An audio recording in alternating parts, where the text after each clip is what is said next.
allowed me to come and do this. And I want to thank you on behalf of the pastors of this town.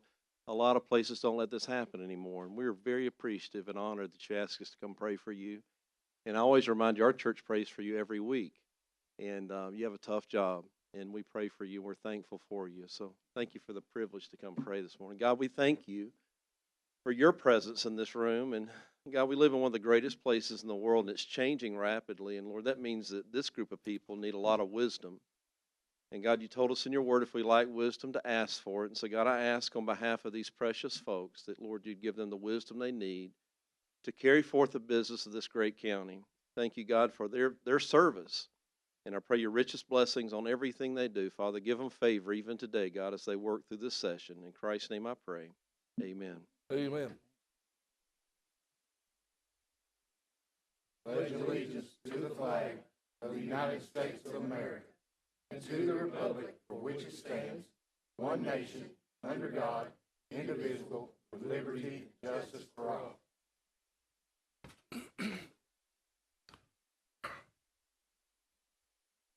Thank you very much. I would like to welcome the Chamber of Commerce Director, Mike Griffith, Director of Schools, Dr. Linda Cash, and did I see someone else good come in? We welcome all the people that are here. It's good that we have participation. At this time, I'd like for the roll to be called, please. Goins. Here. Slater. Here. Mason. Here. Ledford. Here. Rogers. Here. Winters. Here. Beatty. Here. Hughes. Here. Alford. Here. Cry. Here. Blake. Here. Collins. Here. Gilbert. Here.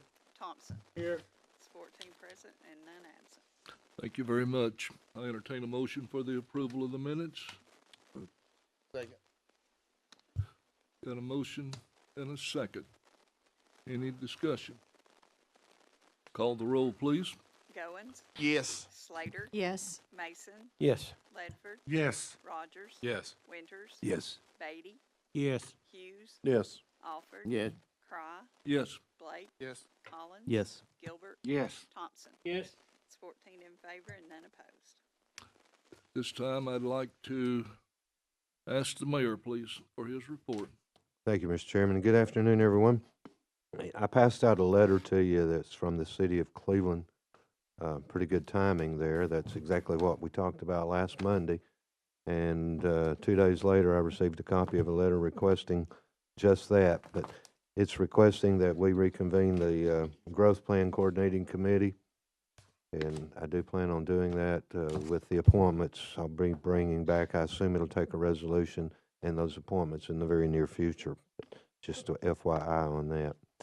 Also, we have the famous Bill Winters budget request book, one he doesn't like to look at, but I assure you these pages will be torn and very messed up by the time I get through with it over the next several weeks. But this is your budget request that's come in. That's still missing some of the special funds, but in the general fund, I think it was the requests are a little bit over $2 million increase over this year, assuming they get what they want. And most of them are in line like usually. There's 2 or 3 that are out of whack, but I guess they have some really good needs that they'll justify somewhere in that book. But that's all I have unless someone has a question for me. Anyone have any comments or questions for the mayor? If not, thank you. Thank you, Mayor Davis. Consent agenda. I'd like to entertain a motion for the approval of the consent agenda. Goins on approval. Second, please. Second. Hughes on the second. Open for discussion.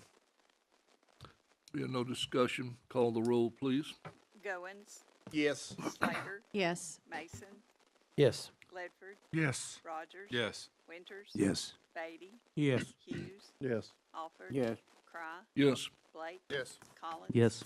Gilbert. Yes. Thompson. Yes. It's 14 in favor and none opposed. Thank you very much. We'll now go to the reports from the committees and our districts. We'll start on our right with Commissioner Beatty, please. Everything's going pretty well in the first district, but I've had a lot of calls about this animal control in it. Terrible calls. And they all think they should have some kind of animal control in Bradley County. We should go back to it. And I don't really disagree with them because here lately I've seen one place 3 dogs running wild, another place 6 dogs, and I've seen single dogs different places and everything. But I think a lot of them might even be people who lives in the city and just bring them out there and turn them out. And furthermore, I live on a farm. They turn them out there, but like a year ago, I went around the barn and one of them like a bit me, and I eased back to the vehicle. And, but that's all I have right now. Thank you very much. Mayor Davis has got all those funds for that animal control and that. But Mayor Davis has the funds for that animal control you're talking about. Commissioner Hughes, please. Mr. Chairman, we had a joint meeting between Fire and Land today. A motion was made during this meeting that, to let the mayor deputize anyone that's needed to negotiate the construction of the new fire department or fire garage, whichever way you want to put that. I put that in the form of a motion, if I can. Can I do that today? Do I have a second? Commissioner Thompson on the second, open for discussion. Any discussion? No discussion. Call the roll, please. Goins, Yes. Slater, Mason, Yes. Ledford, Yes. Rogers, Yes. Winters, Yes. Beatty, Yes. Hughes, Yes. Alford, Cry, Yes. Blake, Yeah. Collins, Yes. Gilbert, Yes. Thompson. Yes. It's 14 in favor, none opposed. Is that it? And Mr. Chairman, during that discussion, there was many items that came up, a list of items with, well, the mayor was actually writing them down about this new construction. I'm assuming that today, most likely, and I'll bring this up later on, there'll probably be a substitute motion made to this, resolution that's been passed, later on, when that comes up. So otherwise, I think I have nothing else to pass on. Commissioner Alford, we welcome you back, sir. Thank you. District 2 is doing well. I'm back on my feet again finally after 3 weeks. As you can see, I've been working out, so I got built up pretty good here lately. But other than that, I appreciate everybody's concerns and help that they've offered, and thank everybody in Bradley County for their prayers. Thank you. Thank you very much. Commissioner Blake, please. Thank you, Mr. Chairman. It is good to see my colleague here back in feisty as ever, and I'm sure he will continue doing just that. Also, want to recognize former Commissioner Brian Smith with us this afternoon. Good to see you, sir, as well as Judge Andrew Morgan. Good to see you as well. Thank you for being here. Other than that, District 3 is doing well. Thank you, Mr. Chairman. Thank you very much. I think I've missed our judge back there, Judge Morgan, too. And well, you're welcome, sir. I apologize. I can't depth. I have bad vision, I guess. Commissioner Collins, please. Thank you, Mr. Chairman. Just again want to echo the welcome back to Commissioner Alford. It's great to have him back. And again, a nod to former Commissioner Brian Smith from District 3. Great to see him here. So we're thankful for that. Other than that, all is well. Great. Commissioner Winters, please. Thank you, Mr. Chairman. Make sure the mic's here. About a year and a half, 2 years ago, the mayor asked me to serve on a committee that I really did not feel like I was prepared for. It was called Art is Here. And they had a formation meeting, and I realized I was really out of my element because they knew exactly what they were doing, and I did not know well. But I learned a little bit, and I moved on, and others came in. But Sunday, if you had the opportunity to see Mary Poppins, I did with my grandkids. We sat in the Dixon Center, and I saw our local people really act out on the stage, do such great presentation. My kids loved it. We all loved it. I could call out a lot of names here, but Kevin Roberts was the main chimney sweep. He was a student for my wife, and one of the reasons she wanted to go was see him do his thing, and he did a great job. But our own Melissa Allie Woody played the role of Miss Brill, and she did it as a superstar in that. All of them did very well. So this is a group that's just started, and this is their first major performance that I saw, and it was really coming to fruition. And it was a dream for Connie Gatlin and that team, but now it's come, and you get an opportunity to see our people, our neighbors acting on stage and doing what they feel like they're called to do, they're supposed to do, and they're entertaining us. So it was a great evening. That's all I have, Mr. Chairman. Thank you very much. Commissioner Gilbert, please. Mr. Chairman, Juvenile Committee will be meeting April the 5th at 11 a.m. and at the Juvenile Center instead of here. They have done some remodeling and stuff like that, and they would like for us to see it. And Judge Morgan's got some stuff that he's going to be presenting, and the committee looks forward to seeing the changes and the upgrades to the courtroom. Thank you, sir. That's all for me. Okay, sir. Commissioner Thompson, please. Mr. Chairman, yes, there'll be on the 25th at 12 o'clock, there will be a on-site meeting at Menace Road Fire Department. And we'd like for the commissioners to be there, and also the Fire Department, Fire and Rescue Committee, and also the Building and Land Committee. And any commissioners, anybody, it's open to the public, so anybody that wants to be there. But we're going to look at the property where we're thinking about building the new fire hall. And so we just want everybody on site where they'll know what we're talking about. Thank you, Mr. Chairman. Thank you. Commissioner Goins, please. Fifth district doing well, doing good. That's great. Commissioner Slater? Thank you, Mr. Chairman. I have nothing to report today. Commissioner Mason? Thank you, Mr. Chairman. 6th District's doing well. I want to remind everyone about Saturday, Household Hazardous Waste Day at the Sheriff's Office, 9 a.m. to 1 p.m. Hope to see everybody out there. Thank you. Thank you very much. Commissioner Ledford, please. Thank you, Mr. Chairman. Just a couple of things. I want to thank Donut Gilbert there for supplying me donuts last week for my birthday, and also like to thank Josh and his staff at Wholesale for getting me a water heater I needed. My birthday is tomorrow. I will be 61 years old, and just want to say publicly that I thank the Lord for my good health. And I, too, along with Mr. Beatty there, have received multiple calls about the SPCA, and I think we all have.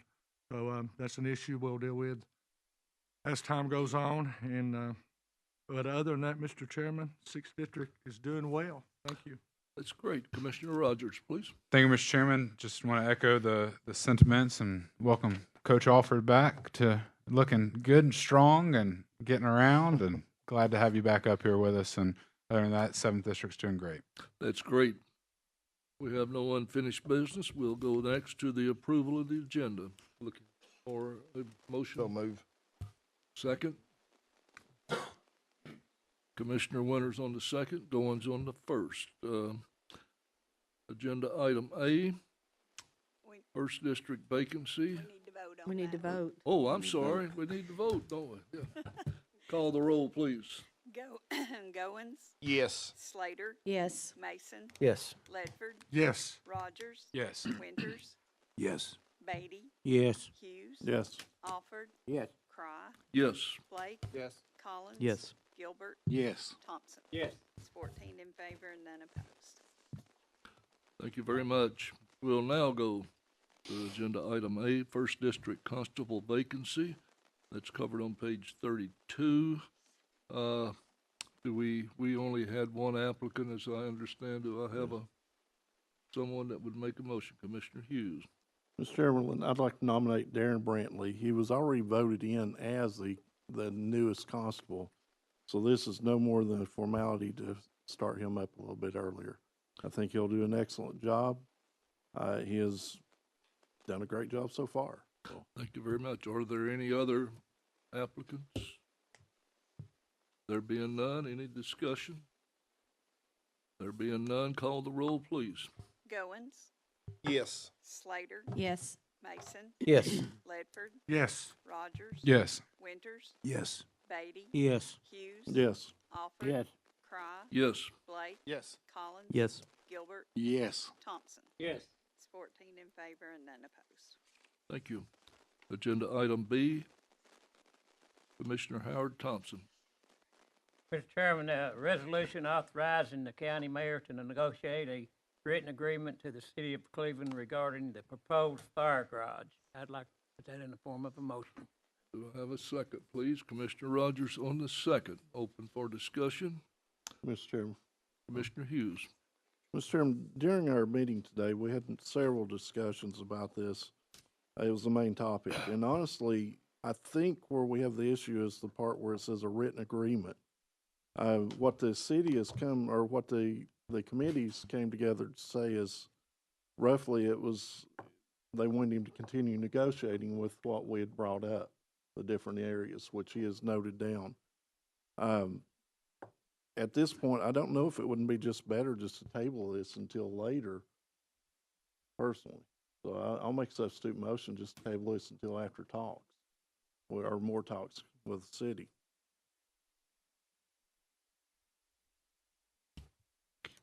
Mayor Davis, you have any comments? Got a motion.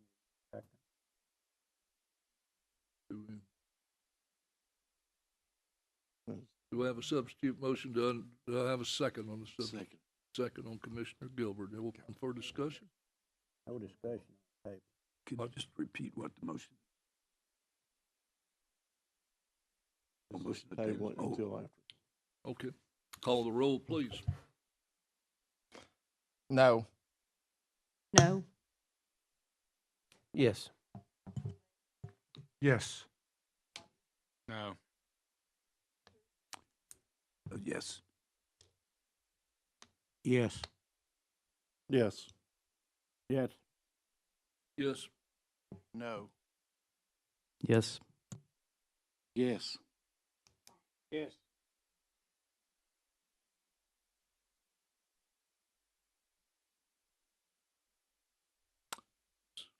Substitute motion carries. Point of clarification. So now that we just tabled this resolution authorizing the mayor negotiations, does this stop negotiations? So this kills the whole deal. The thing that got tabled was the fact it was That's what it going to be a voted on. written agreement. Yes. This the just written lets him agreement. carry on with the negotiations. Yeah. This is all redone. Just to, written to negotiate.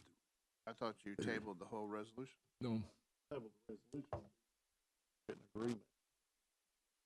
If we go into a written agreement, that's an agreement. Hey, We so can continue negotiations. Back to my point of clarification, Mr. Chairman, does the mayor now, he cannot negotiate with the city? It's a kind of a yes, no question. I'll refer that to the county attorney, please.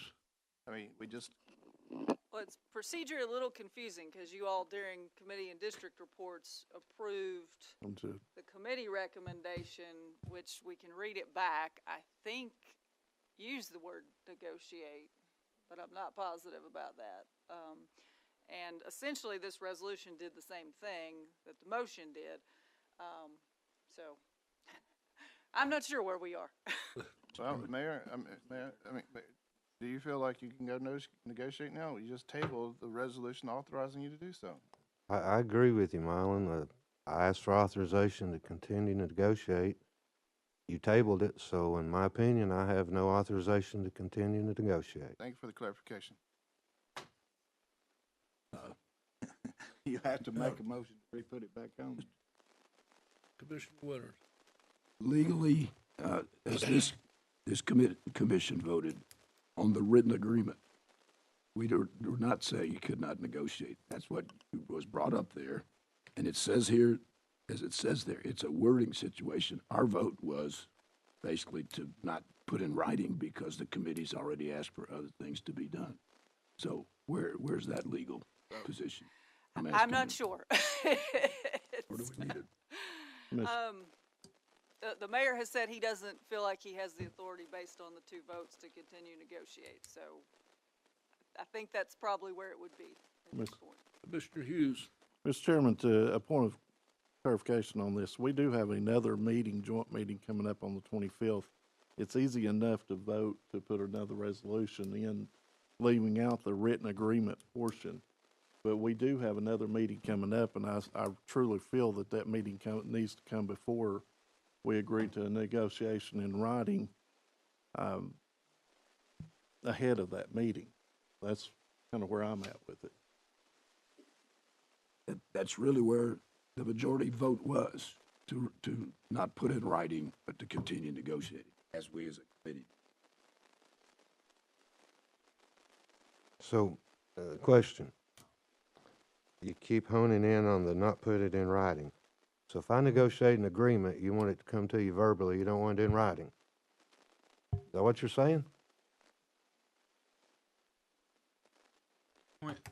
Commissioner Thompson, please. Let me read my motion over again, let's vote. Go ahead. It's already been voted on. You can't. Mr. Well, Chairman, you got a Commissioner- substitute, well, you got a substitute motion, that's what it was. Commissioner Rogers, please. point of clarification.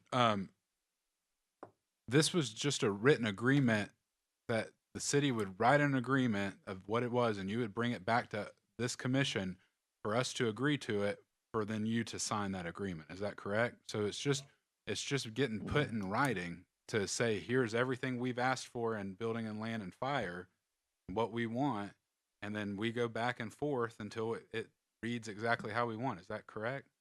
So that, I just don't understand why we wouldn't want an agreement if we're thinking about selling this property, why we wouldn't want it in writing to be able to see all the clarity of everything that's there.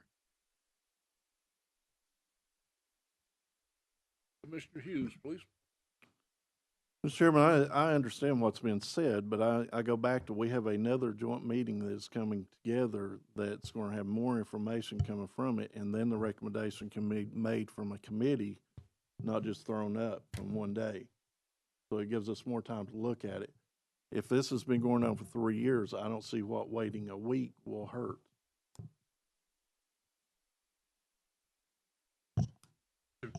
Clarification the vote's already done, so there's nothing we could do, but for in future reference, should we have just made a motion to postpone the vote, to move the vote instead of table the vote? And wait a week or two? To be able to vote on a resolution that we needed more time and more information to understand? That, I'll, go back to the county attorney for counsel on this, please. Yes, and for those of you that don't recall, we've had this discussion before. The motion to postpone is different than a motion to table, and it's a very different effect. A motion to postpone, you have a definite time that you postpone it to. A motion to table, there is no definite time. The issue is just dead. Yes. Dead for how I mean, long? there is a procedure to bring it back up, which is where we are at this point, but it does make it more difficult to bring something back up. Commissioner Thompson, please. I got a question to ask my, county attorney. We have a meeting on the 25th at 12 o'clock with the on-site meeting for the fire, building, and whoever wants to come. And, what I would like to do on the 25th, maybe we can clarify this, is put that motion at that regular meeting, the next regular meeting, voting meeting. And that'll be after a meeting on site.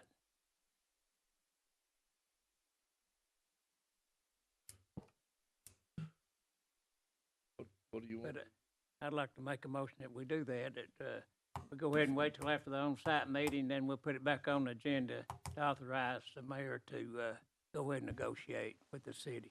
Do we have a second? Mr. Chairman, point of order. You You can't can't do it, add so- things to the agenda right now, unless you vote to suspend the rules, which of course you can then do, but at this point, you can't add anything to the agenda However, that's we, not already on Let's there. do this. however, we can add that to the agenda for that day, for that 25th. meeting. So we can still do what you're asking to do. But Just you do got it to on vote to that. untable first. Yes, It's a totally different. don't have a week. We all are at a point of understanding of where we're at. 14 educated people here, it's amazing. All right. We'll wait until the 25th. It'll be on the agenda for the meeting, 25th, and then we can vote on it. Okay. All Well, right. you wouldn't vote on it till April the 1st, because next week is a work session. Yeah, then we'd vote on it. You're right. Next voting session is when we I'd like to back up a little bit here. We approved the district constable. I'd like to have Judge Morgan, if possible, to come forward and swear the new constable in.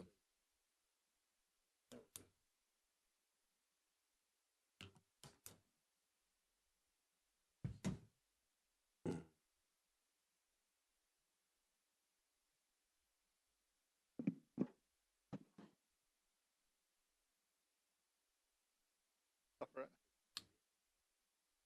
How are you all today? We're good. Hey, Andrew.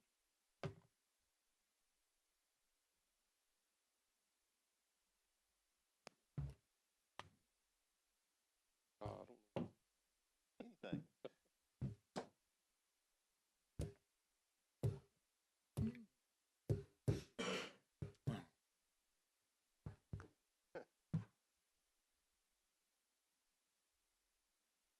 So, guys, Darren has been a part of the community for a long time. I'm really looking forward to the job he's going to do as constable. The constables provide a great service to the residents, Bradley County, to the sheriff's department, to all of us. Every week upstairs on Wednesdays in civil court, we have 250 cases every week, and these guys serve a big chunk of those. I know Darren's going to get out there immediately and start working and getting those papers served and do a good job for us. So I know he's not much of a talker, but if he would like to say something. I appreciate everybody's support through this, and I'll work as hard as I can for everybody. Right, I appreciate everybody's prayers.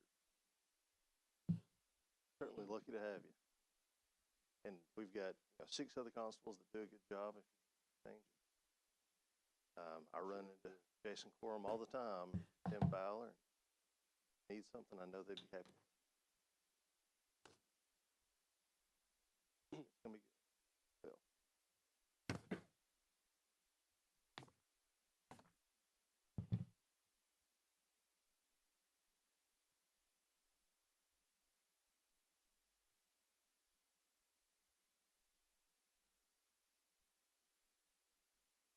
Oh, we're waiting on the oath.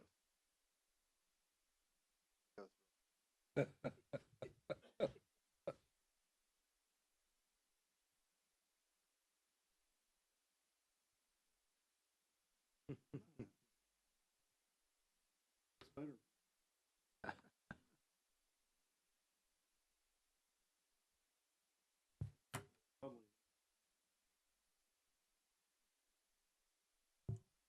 My family has actually held the office for constable in the first district for the last 34 years in a row. So it felt like I was handing off, just handing off a baton to our new constable today. I think so. He has some large shoes to fill, that's for sure. Great. Great.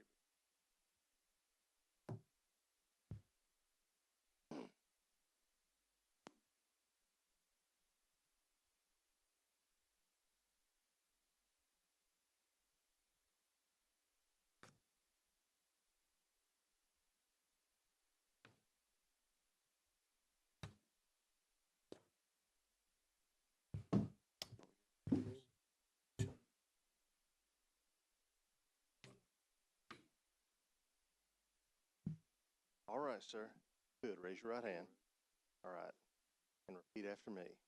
I do solemnly swear that I will well and truly serve the state of Tennessee in the office of constable, will cause the peace of the state to be kept to the best of my power, and that I will arrest all persons that go in my sight armed offensively, or who commit any riot, affray, or other breach of the peace, and will use my best endeavor, on complaint made, to apprehend all felons, rioters, or persons riotously assembled, and if such persons flee or make resistance, I will pursue and make hue and cry according to law, and that I will faithfully and without delay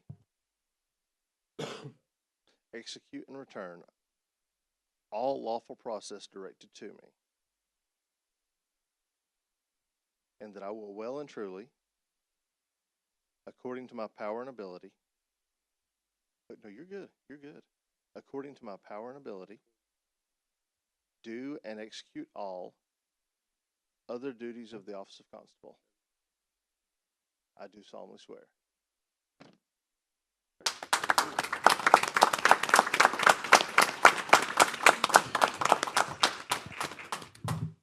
Very good. Congratulations. Thank you, Judge Morgan. Come back and see us more often, sir. We'll now go to agenda item C. Commissioner Slater, please. Thank you, Mr. Chairman. This is a motion to authorize the mayor to execute a non-exclusive perpetual access easement across map and parcel number 065KH02200 for each currently landlocked property owner in Willowhill Subdivision. And I place this in the form of a motion. Second. Who was the second? Commissioner Blake on the second. Open for discussion. So, you have something? Commissioner Hughes. I have one concern. I feel like we're going to open up Pandora's box to this. I am in favor of it, so please understand this. But there are subdivisions that's scattered throughout the county. It's the same as this one. It has the same situation, property owners that are landlocked because developers at the time didn't put a road into them. And I don't know where we're going to go after this. So, Well, I would assume that each one of them would need to come forward, and it would be handled on a case-by-case basis like this one was. The owners came forward, it was brought up at road committee. We discussed it came, Crystal, I'll let you want to share anything else? Well, I certainly do share Commissioner Hughes's sentiment. However, I do think this one is different, and I can tell you all why. So when this first came up, my reaction was exactly what Commissioner Hughes just said, because we do have other locations in the county where a developer comes in, doesn't build the road, and the county's not in the business of building roads. We maintain roads once they're dedicated to the county. We do not build roads, and that is the position of the road department and continues to be the position of the road department. The only difference in this one, however, is the fact that when I normally give advice to those property owners, I tell them to go back to the original developer and attempt to purchase rights to that unopened alleyway that was never constructed as a road, so they can either build a private road, they can do something, and these people actually attempted and looked at doing that, only to find out that the county is actually the owner, according to the records, of this strip, which was supposed to be a road. I can't tell you exactly how. The only note we have is per Barrett Painter in 2005. So from that, it's my assumption that it was through some sort of tax where someone didn't pay the taxes on it, and that is the ownership interest. So on this one, I do think it's different. Most of the scenarios that you're talking about, the county doesn't actually own anything. The roads were never dedicated, the county doesn't own it. So this one is unique, and while I do share some concerns, I can't tell you this is a perfect solution. There could be issues. We now have allowed people to traverse county-owned property, several people, if we sign off on these, and their concerns. It's just on this one, there is not another solution, because we talked about the concept of selling it, but if we sell it, we can't really sell it to one person, because then we landlock the rest of them. So this is the only solution I know of, other than saying, unfortunately, your property is going to remain landlocked. Commissioner Blake, please. Thank you, Mr. Chairman. Real quick, Crystal. So I made a second on this, so obviously I'm going to support it, but should it fail, and when we get here to vote, what's the next course of action, or is this it? There would be no further action on behalf of the county at that point. It would be on the property owners to either accept the fact that it's landlocked or file some sort of action in court to try to get access. So this gives it some finality, is it? Yes, it allows them to issue building permits and to be able to cross our property to get to the road. Should it fail? Thank you. no, Should if it pass? if it passes. Should it fail, they're landlocked and they can't get building permits. Commissioner Winters, please. Is there a means by where the contractor could be culpable to put a road in there? How do you build a subdivision with no easement? with Well, no way to get in unfortunately, and out? no. We do now have subdivision regulations and everything in place where bonds are required so that we do make sure roads get built. We do not have this problem perpetuating itself. They're all old problems, but most of them are really old, including this one.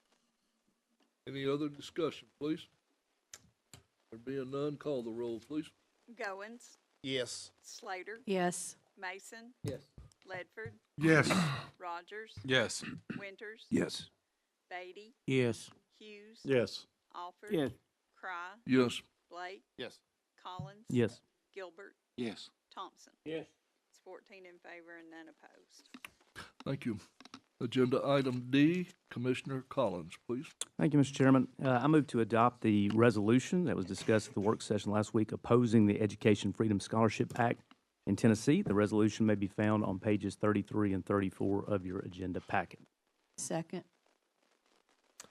We have a motion and a second by Commissioner Slater on the second. Open for discussion, please.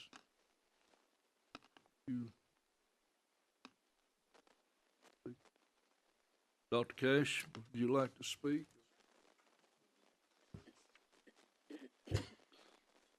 Dr. Cash, for those of you who aren't familiar, is our Director of Schools for Bradley County. Linda Cash, Bradley County Schools. First, I would like to say thank you for always supporting public schools. I was actually about to get on the roller coaster when I got the news that this was before y'all, so I thank you for supporting us at all costs. What I would like to say really about the funding side of it is when I've asked multiple legislatures and sent messages up, I can't get a clear understanding of the boundaries of the funding or how to keep it from exploding. When I researched personally different states that had adopted the universal voucher with no boundaries, with exceeding that, very quickly the funding became out of control and surpassed what the expectations were. And so I'm proud of this commission and the work that you do to send a message that funding is important. This part is really something they need to dig deep in. I believe they are trying to do that. But as it sits right now, there are very little pieces that are publicly in place to stop it from exploding in Tennessee as it did in the 5 other states that I interviewed, or didn't interview, that I researched and looked at. So your work on this is greatly appreciated. I would also tell you that our chairman and our legislative liaison for the board are working on a letter to send to them, basically stating the same thing that you have done, the funding. And I also want everyone to understand that if a student is not in the seat of a public school, in particular Bradley County schools, the schools do not get funds for that student. They actually have to be present. So I think it's a misnomer that we just get all of this funding and that the local share for us surpasses the state share. So it will impact that long range funding. I'm not sure if there's been a long-range study. I think that's something they still need to look at. But from me personally and from our board, we appreciate you looking at the funding side to say, before we open the floodgates, let's take a longer look at this. So greatly appreciated. Commissioner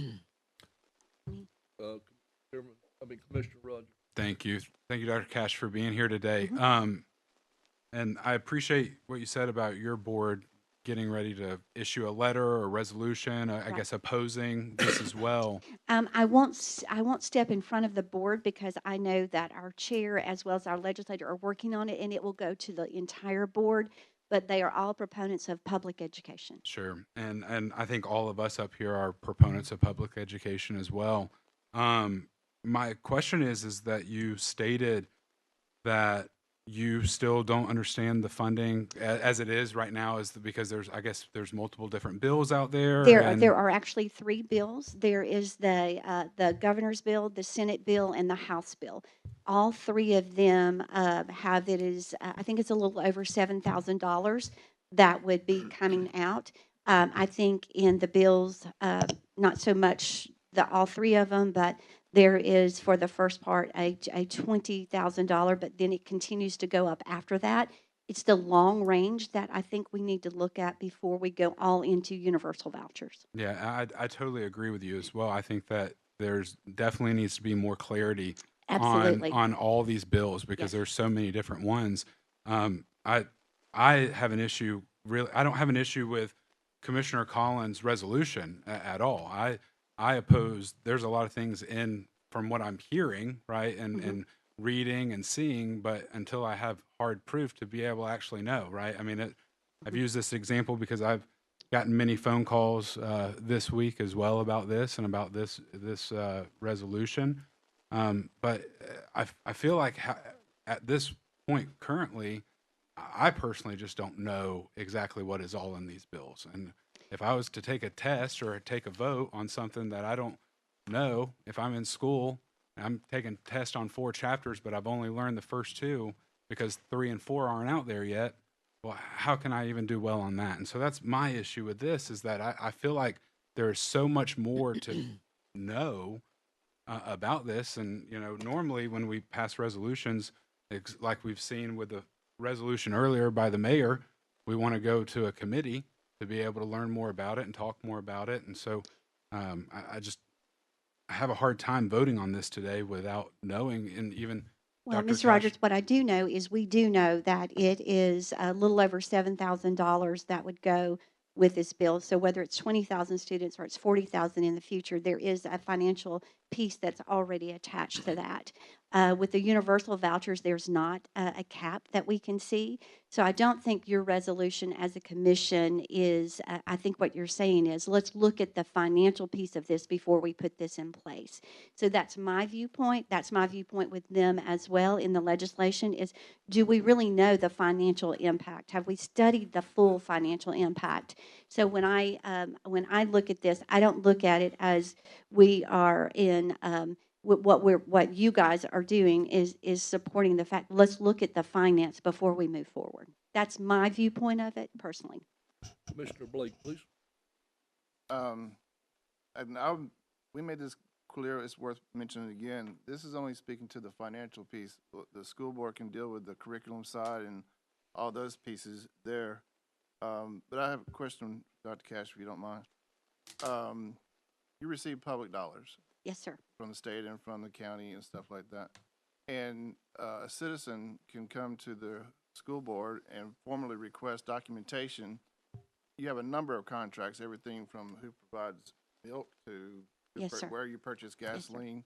And you have to supply that information to the person requesting that information, Freedom of Information Act, right? Because you receive public dollars, you are transparent or accountable for how you spend the money, you and the school board. Yeah, sometimes I feel like the auditors live with us, so that's okay. Exactly, and that was my point last night. We do know that piece of it is that taxpayers' public money is going to be transferred over without any accountability at this point in time.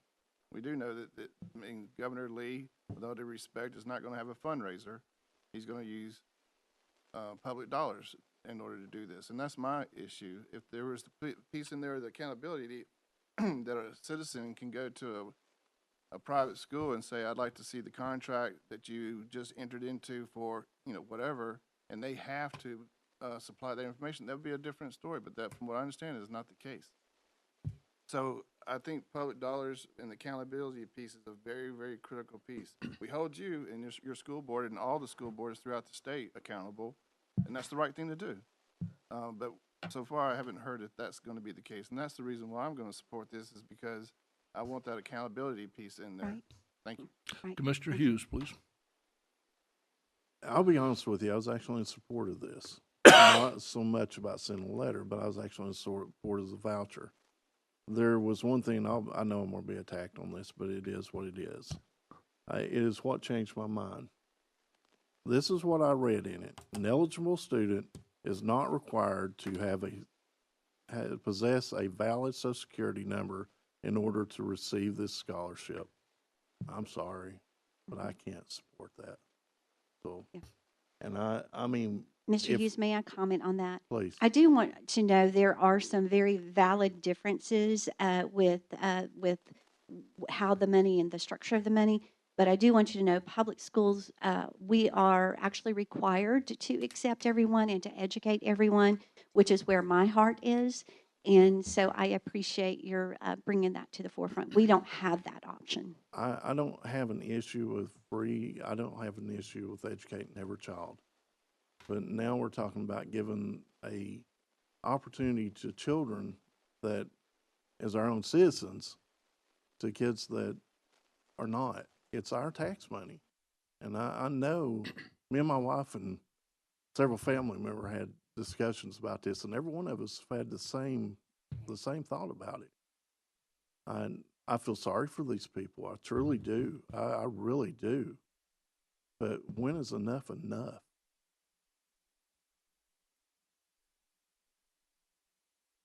Commissioner Rogers, please. Thank you. I too have read that and understand that, and there is a lot of issues that I have with voucher bills that are going forward. What we're voting on today is the resolution of the states, right? My concern or my issue with this resolution is that I feel like there needs to be clarity within the resolution.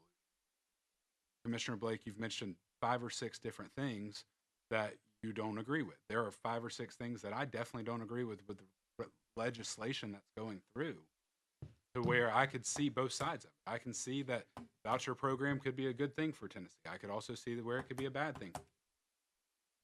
When we just sit here and send a resolution out that just says that we oppose the Education Freedom Scholarship Act, I mean, that just says we oppose, it's not the financial piece of it, we oppose all of it.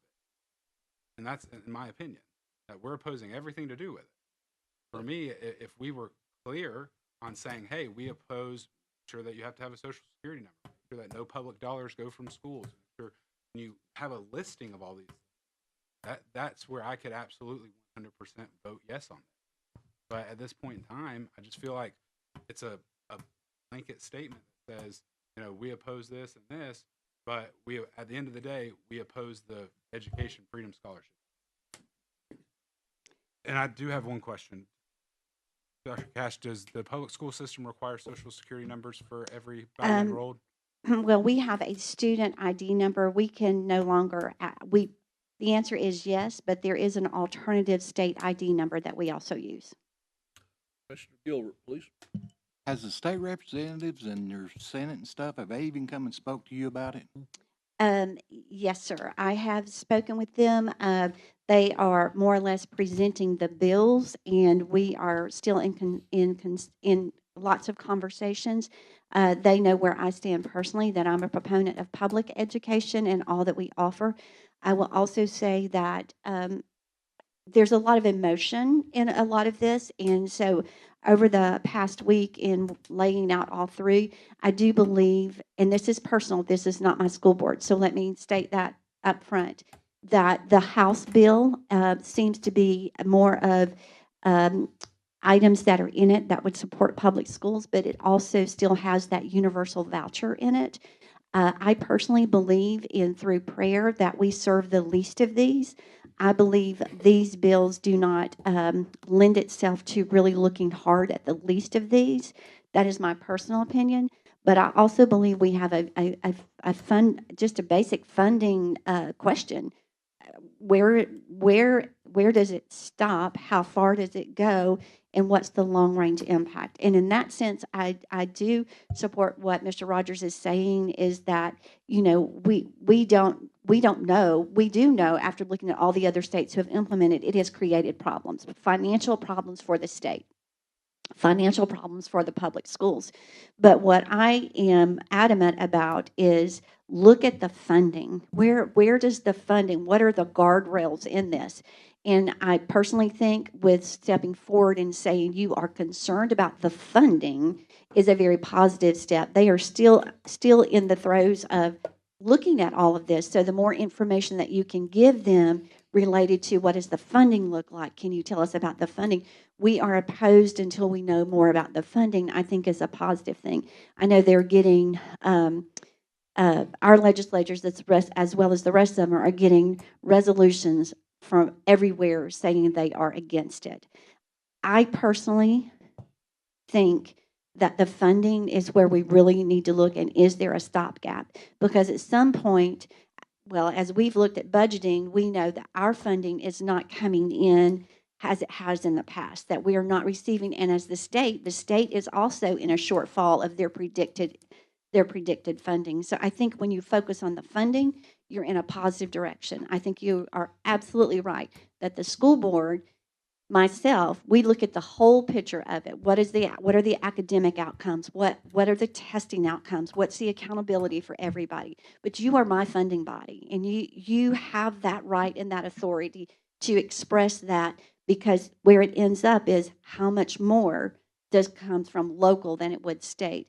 And I really believe there are people in Nashville that are really wanting to look at that, and your voice would be important. Commissioner Winters, please. Thank you. Thank you, Mr. Chairman. Thank you for I'm not sure I'd rather not be on a roller coaster right now. No. You got a great topic. Great topic you brought. Thank you for being here. You're welcome. And thank you for doing your hard work in putting this together. I've worked in education now a lot of my life. Last 10 years, the vouchers have been at the forefront. The elephant in the room has always been money. What's going to happen to the public schools? I think everybody's for a free choice and opportunity to go to schools that you choose to school to. I've gone to a private college. I'm proud of being in private school. But I do think, and it's good for us to say, let's take a look at the money and make sure that we're able to take care of the least of these, as you talked about, as well as all of those that want to be a part of Bradley and Cleveland great school system. So it's always all about the money here. And that's what my greatest, there are two people in my life that have really been advisors for me. One's deceased, Don Goff. The other's my wife. And she's harped on me continually about it's a dollars bill. It's a dollars. Where's the dollars going to go? And that's why I will vote for this today. But I think it's good to pause and take a look at what's happening in Nashville and giving our people there. They're good people and will make a good work for us. Make this at least look at where the money's going and what we're going to lose as districts, because we need to take care of the taxpayer. And many taxpayers want the private schools. I get that. But right now, we can't rob from the county and the city and put it over here and say, God bless you, move on, because it'll come back to roost with us. So, and I think as the state moves forward and legislatures are having to make this decision, that when our voices are heard, I hope it makes a difference. I would also like to say, when I think about choice, I think about there's no better place to be than Bradley County Schools. I think the choices that we offer in our schools are far beyond most. But the impact of universal vouchers, I do believe, would be widespread. I think that's the intent from people outside of Tennessee. As you read and dig more into that, it is the influences are coming in from outside of Tennessee. I firmly believe that we are the volunteer state with our own minds, with our own core values, and I hope that that's where we land. But I want to go back to saying I applaud the commission for taking on the viewpoint of let's look at the funding, but I also want to commend Mr. Rogers for thinking we need a longer study at this whole voucher and the impact on the financial repercussions of whether or not we open this up full scale. Thank you very much, Dr. Thank Cash. you. Anyone else? Thank you. Thank you. Any more discussion? Discussion closed. Call the roll, please. Goins, Yes. Slater, Yes. Mason, Yes. Ledford, Yes. Rogers, Pass. Winters, yes. Beatty, Yes. Hughes, Yes. Alford, Yes. Cry, Yes. Blake, Yes. Collins, Yes. Gilbert, Yes. Thompson. Yes. Anyone wish to change their vote? 13 in favor, none opposed, and 1 pass. Thank you very much. The next agenda item is mine, and I'm going to turn it over momentarily here or briefly to the vice chairman. It's yours, sir. We have a public hearing. This is E we're working on. Right? E, go move up one there. Motion to submit a letter to the local, state, and federal elected officials, along with state and federal Veterans Administration, requesting assistance in clearing the bureaucracy and filling our veterans' home with deserving veterans. Thank you very much. What we have here, we had a long time in the works, probably 10 to 12, 15 years to get our veterans home. The grand opening was June of last year. They started off with 4 of 108 beds filled. In the fall of last year, I approached Representative Raper and Senator Lowe about the situation. They intervened and was assured, at that time they had 8. They were assured they'd have 20 of those beds filled by December. Here it is, March, and we are at 21 of 108. We have, according to the administrator, when she spoke to me, we have over 400 veterans on the waiting list. Some of those are either homeless or close to being homeless. Some are in dire need of adequate quarters. And this letter here addresses the bureaucracy of what we're dealing with, which is a disgrace. The administrator is doing a great job over here. She's a wonderful person, but she's restricted by those higher up. And as I understand, they just had a recent inspection, and they are now okay to fill more, but they're going to do it on a gradual basis. Well, their idea of a gradual basis over approximately 9 months has been 21 of 108. We might be here 2 years from now, still filling that thing up. I'd like to make a motion that we approve the proposed letter, please. Second. Been moved and seconded. I think you've asked for it earlier. Commissioner Hughes is second. Any discussion? Mr. Blake. First of all, the language in here, I like the word deserving veterans. That's an interesting concept. But Mayor, help me with this. I was trying to think, because this precedes my tenure on the commission, but I know we received a couple $1 million from an anonymous donor, and a number of HCI grants came out as well. So the county put a lot of money involved in this. A little skin in the game, as the saying goes, on that. And then the whole, it took years, I believe. So I just want to let everybody know, we put up money up here. There was an anonymous donor. They had tons of fundraising, and I agree with Chairman Cry. It's a bit disappointing that after the ribbon cutting and the groundbreaking, that they weren't ready. You always have some little nuances on, but 2 years out and they're not making the grade. I think, yeah, something needs to be said. Thank you. Mr. Thompson. I agree with you, Chairman Cry, that, it took us a long time to get that home here, a lot of money and a lot of time, and it needs to be filled up. It needs to serve the veterans. There's plenty of veterans in this community that needs help and probably needs the home to go to, so we do need that letter to go. There are several up at these daycares, these centers around Cleveland that are waiting to get in and paying their life savings in the estate of their estates before they can get into the veterans home. But a contractor by the name of Steve Williams and also the Wright Brothers Construction Company contributed the land free of charge. There's a gentleman that asked to remain anonymous. I know where he lives, and I've spoken to him. He contributed over $1 million, plus all the other money. And now all we get are delays. Thank you. Thank you. Any other comments, questions? Shall we call the roll? Goins, Yes. Slater, Yes. Mason, Yes. Ledford, Yes. Rogers, Yes. Winters, Yes. Beatty, Yes. Hughes, Yes. Alford, Yes. Cry, Yes. Blake, Yes. Collins, Yes. Gilbert, Yes. Thompson. Yes. It's 14 in favor and none opposed. Motion to submit this letter is a unanimous consent. Chairman, Thank you. back to you.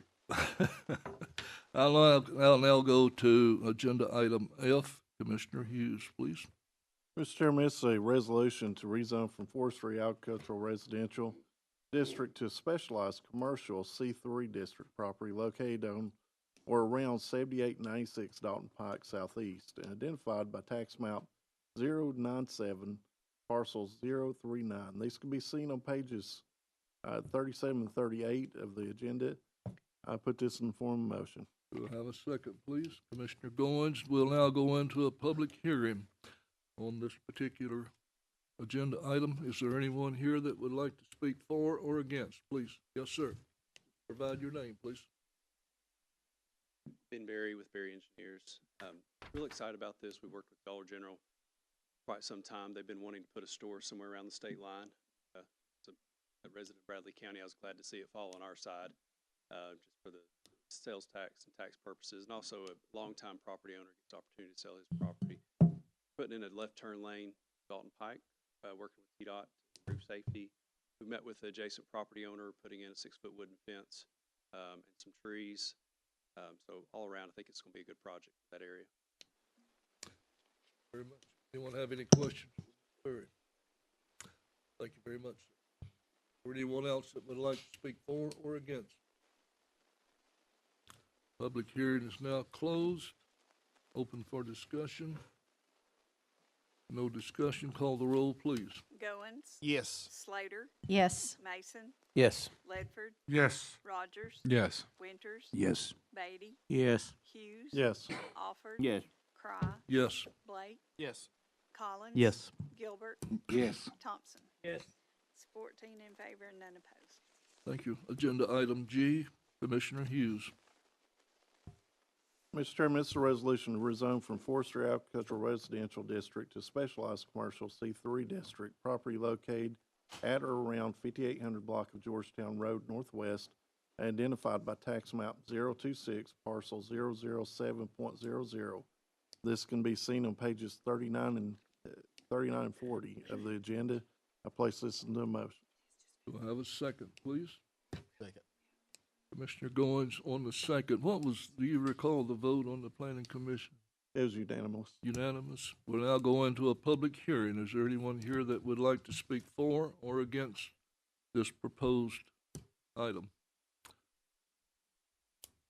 There be no one wanting to speak? Yes, Commissioner Winters, please. Commissioner Hughes, what's going to be there? They were going to put storage there, but it's of boats and outdoor storage space, so boats and things of that So it's nature. going to be outside storage, open air It'll be storage? open air is what they It'll were be saying. off of 60 Highway, pretty good. Yes. Any other discussion, please?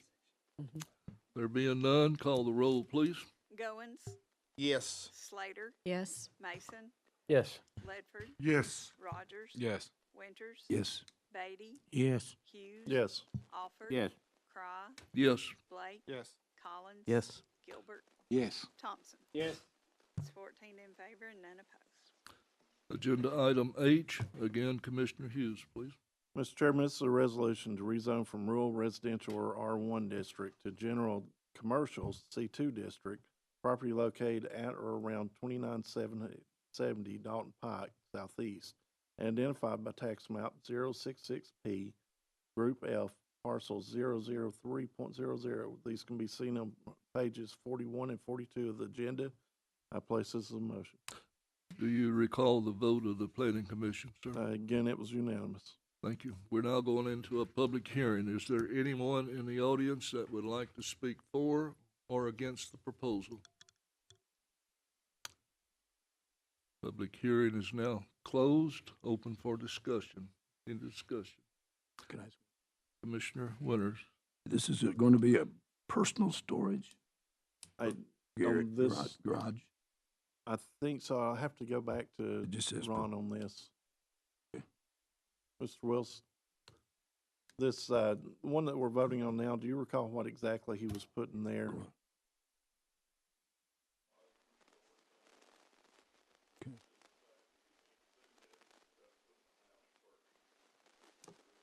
Okay.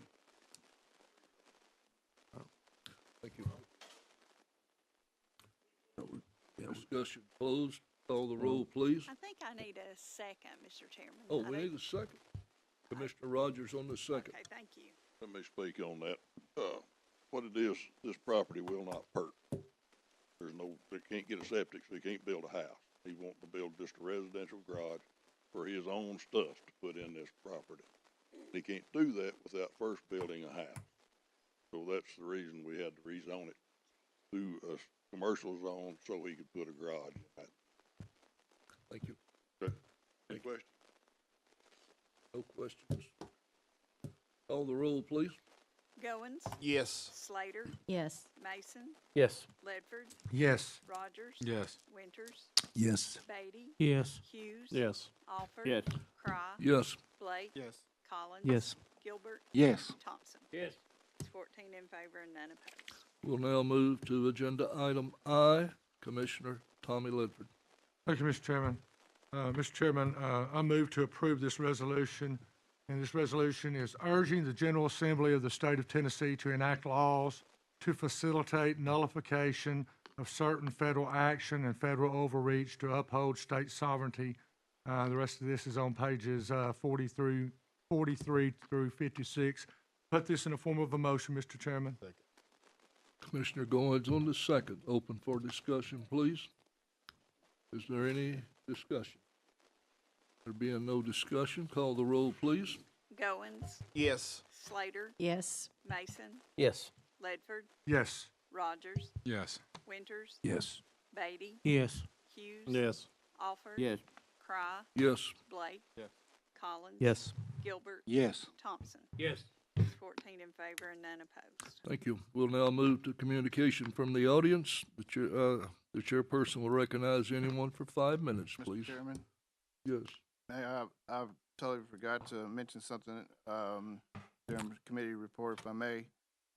Go ahead, sir. Mr. please. Chairman, the deadline for applying for the State of Tennessee Property Tax Relief Program and the Bradley County Tax Freeze Program is fast approaching. Mr. Chairman, I urge all eligible property owners to visit the trustee's office and apply for those programs by April 5th. Thank you. Thank you. Ms. Gleason, please.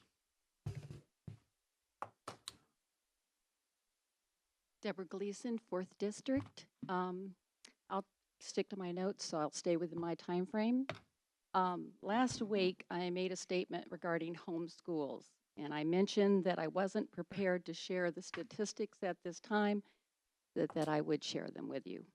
To clarify, Commissioner C, I'll say, I believe you realize that I wasn't taking issue with the resolution that you were proposing, because I wasn't. My issue was with the dialogue that was taking place between the commission and our state representative, which I stated I found very offensive.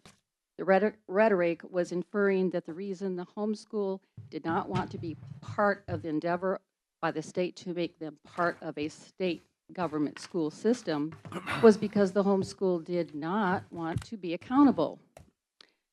First and foremost, the homeschools do not want to be accountable to the same things as the public schools because the public schools are upholding various accreditation in order to get various funding.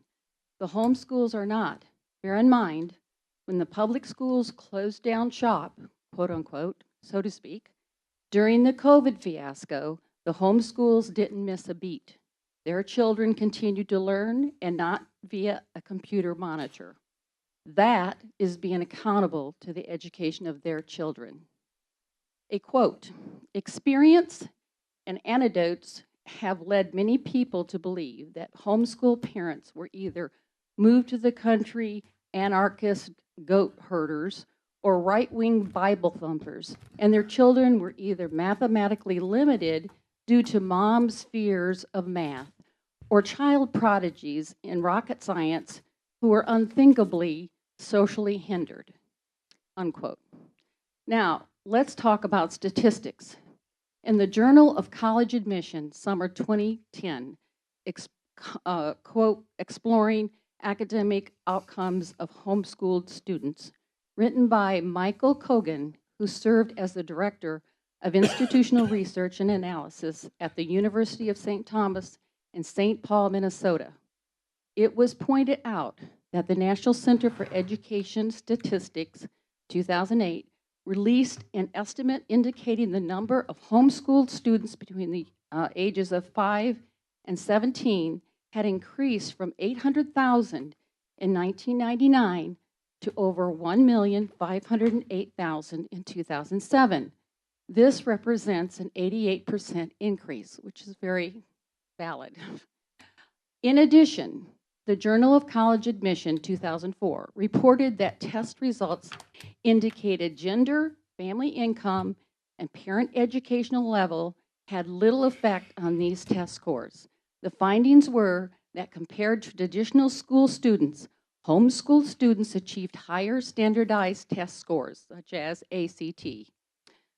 Another resource, National Home Education Research Institute, peer-reviewed, Volume 38, Issue 1, 2022, Quantitative Insights into the Academic Outcome of Homeschools from the Classic Learning Test, December 9th, 2022.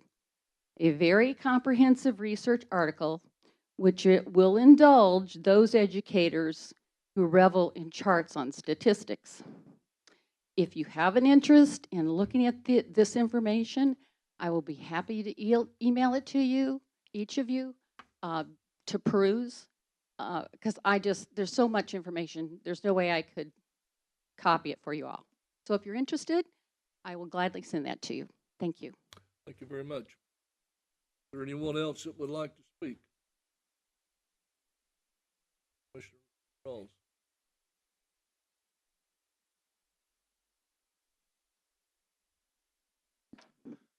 How y'all doing today? You know, I find that school voucher bill very interesting. And I think interesting to alarming that, you know, we may have differences on, you know, educational protocols, procedures, but money's money. And when you look into that, and then it to me, it's somewhat deceptively worded that this money from this would be made available, and there is money in this bill as it stands now to make that money available to illegal aliens. So actually, we're incentivizing individuals to come to our community who do nothing to support the tax base, and in many ways, you know, decrease the tax base because they are, you know, require a lot of resources that there's no funding system for that. So once again, funding is the issue. I also find it very alarming that when you go in and try to find two bills, and those bills are not easy to find. I have a friend who's a researcher, and I couldn't find a bill. I talked to one of y'all, and you told me you weren't able to find it, and I thought, well, you know, I've done this a lot. I can find it. Wrong. No, not available. She had the protocols to go in and find them. That is alarming to me, that you can have a bureaucracy that it appears to me you either don't know how to use your system to make it available, or you're hiding it. There's nothing else, you know, and I find that just, you know, that's disgusting. That's our money. That's not their money. That's our money. And so, you know, I just think that, you know, whether you could have itemized this and said, we don't like this, this, and this. No, you should have just blocked it like you did and say, hey, we don't like this because of it. And then you guys come up with a better deal, and then we'll look at these things individually.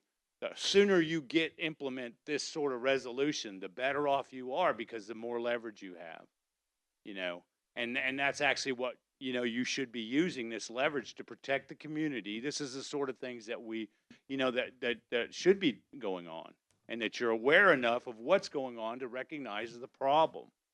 And I commend you all for doing that. And, you know, the sovereignty resolution also is important, you know, because they need to know where everybody's coming from. So appreciate y'all. Thank you.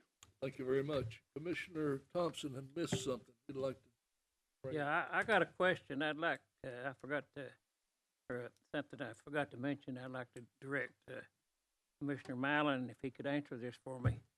and I got I got two calls, and one of them was the Black Fox area said that Trump got 3 votes. Then another area, the voting station said he got 2 votes. Now, this was in the paper, I understand. I didn't read the paper. And so I'd like to have an answer to that. What's the question? The question is, I think we got, why would he just get 3 votes?